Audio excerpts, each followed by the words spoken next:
Ah oui. Ouais. Oui. D'accord. Ça, non. Ouais, ouais. Non, je pose la question. Oui, non, c'est les stagiaires. Juste les épaules. On évite. Juste les épaules comme ça, il n'y a pas de souci. Voilà. Donc, non, je vous demande, hein, moi, je suis correct. J'ai une chaîne YouTube, donc voilà. Donc je m'entretiens un petit peu avec les gens dans la rue, et puis en même temps, donc je fais du témoignage de ce qu'ils ne font pas. Puisque les médias, enfin je fais partie à plein de gens, vous savez, sur YouTube qui font ça, ou ailleurs sur les réseaux sociaux. Il y en a beaucoup qui balancent de conneries, parce qu'il y a beaucoup de gens qui sont infiltrés aussi dans le...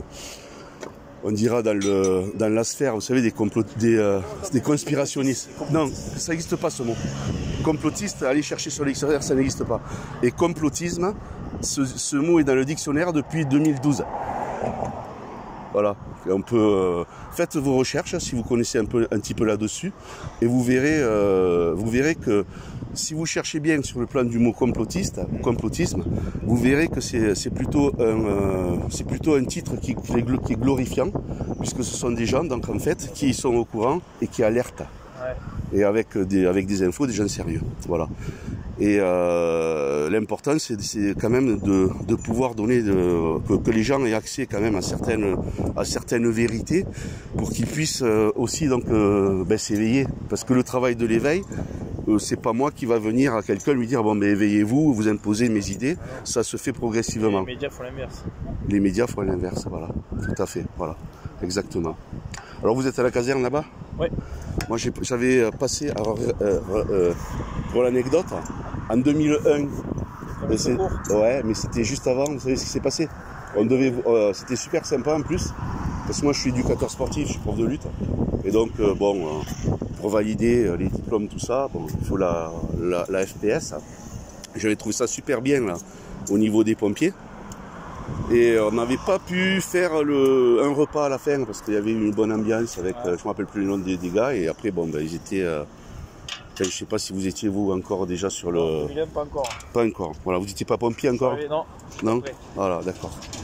Voilà. Donc là, vous faites de là... Est-ce que vous allez descendre là? Non, il progresse là. Ah, d'accord, ouais. L'autre fois, là, en passant, il y a quoi? Il y a un mois à peu près de ça, il y avait vos collègues en camion là, qui étaient venus, se disant qu'il y avait un gars qui se jetait. J'avais vu personne, moi je marchais. Je sais pas si vous en rappelez. Mais vous avez souvent des fausses... Des fois, c'est pas toujours nous, ouais. Ouais. Non, mais vous avez souvent des fausses... Ouais. Voilà. Après, il y en a des gens, oui, il y en a qui sautent par contre. Okay. Après, il y a les plongeurs qui... Ouais. Vous en avez sorti là, pas mal, des gens déjà? Non? Ouais. On en sort, hein. Ouais. Régulièrement, il y en a combien? Régulièrement, ça je sais pas, il y a les statistiques. Tous les jours, toutes les semaines? Non, même pas. Tous les mois? Même pas? Franchement, je peux pas vous dire. Ouais, c'est régulier. Voilà, c'est régulier. Ah ouais. Bon, écoutez, je vous laisse continuer à faire vos entraînements. Merci, bonne journée. C'est sympa en tout cas. Merci à vous. Au revoir. Voilà, donc discussion avec les pompiers.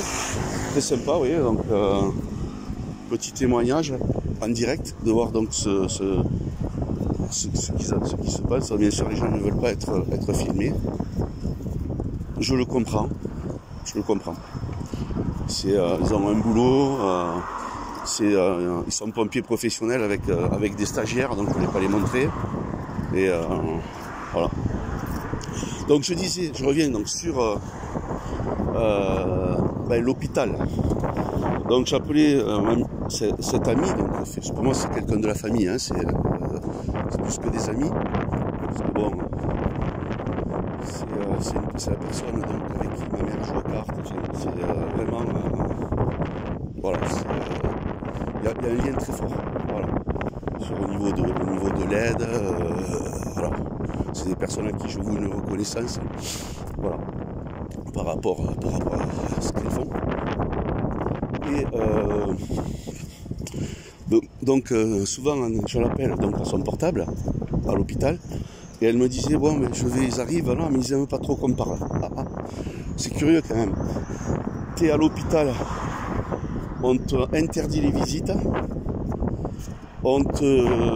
puisque bon alors pendant donc du mois qu'elle est rentrée, donc du 4 juin jusqu'au 1er juillet, elle est sortie. Et heureusement qu'elle est sortie. Eh bien, donc les visites interdites, donc jusqu'à quand, on ne sait pas, les gens ils ont encore donc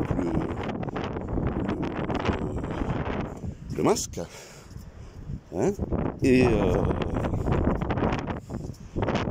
donc voilà, on est donc dans une situation encore, donc on n'en est pas sorti. Alors pourquoi ça les emmerde que les gens reçoivent des coups de fil qui parlent avec des gens comme moi ou enfin, parce que moi je suis pas vraiment de la famille, et d'autant plus ce qu'il faut savoir, c'est que elle a fait un AVC, c'est-à-dire donc après, suite à l'opération, donc elle est restée, l'opération ça s'est bien passé, puis après elle a fait un AVC, donc pendant qu'elle était en convalescence. Et bon, moi je pensais, j'étais quand même, j'avais quand même des raisons d'être inquiet, donc ce que je disais, j'ai dit vite qu'elle sorte,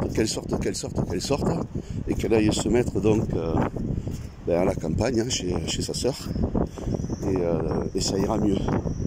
Voilà. Et de revenir donc chez eux. Les gens ont besoin donc d'être, enfin voilà, et surtout de voir du contact. Quand on vous interdit de toute, quand on vous interdit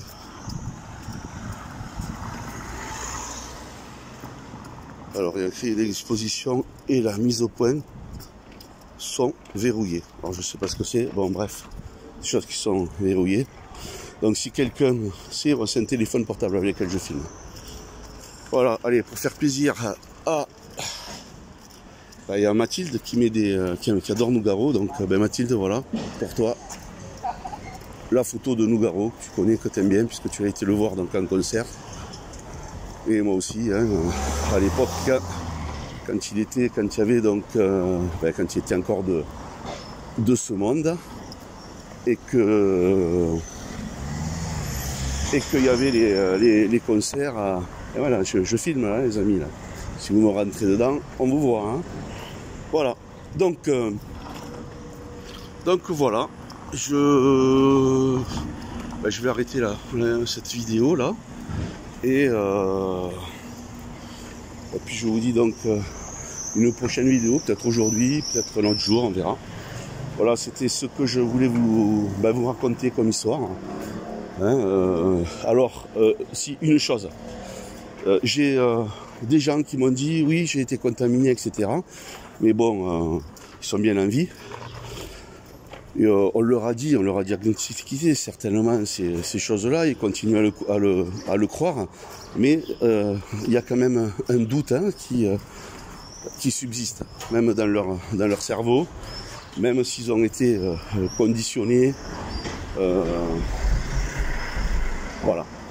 Donc je pense que le doute existe, et je pense que ce sont ceux-là, le jour où ils vont connaître la réalité, qui vont devenir les plus grands conspirationnistes qui feront les recherches. Enfin, parmi ceux-là, nous aurons donc des gens vraiment très furieux à ce niveau-là. Allez, je vous embrasse et je vous dis à plus.